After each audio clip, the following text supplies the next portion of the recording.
آئی سی سی انڈر-19 world cup کے میدان سے پاکستان کے لیے بڑی خبر۔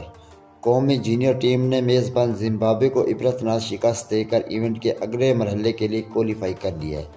آپ کو بتاتا چلوں، ہرارے میں کھیلے گئے اس اہم مقابلے میں گرین شارٹ نے ہر شعبے میں حریف ٹیم کو آؤٹ کلاس کر دیا۔ میچ کی تفصیل آپ کو بتاتا چلوں، یہاں پر زمبابوے کی ٹیم نے پہلے بیٹنگ کرتے ہوئے پاکستانی بولروں کے سامنے ریت کی دیوار ثابت ہوئی اور پوری ٹیم صرف 128 رنز پر پویلین لوٹ گئی۔ زمبابوے کی جانب سے صرف اوپنر نے کچھ مزاحمت کر سکے اور 59 رنز کی شاندار اننگز کھیلی۔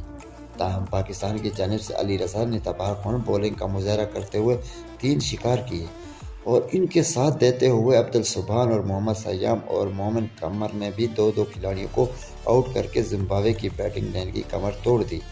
129 رنز کا آسان ہدف پاکستان نے انتہائی پر اعتماد انداز میں حاصل کرنا شروع کیا اور مطلوبہ سکور محض 27ویں اوور میں صرف 2 وکٹوں کے نقصان پر بآسانی حاصل کر لیا۔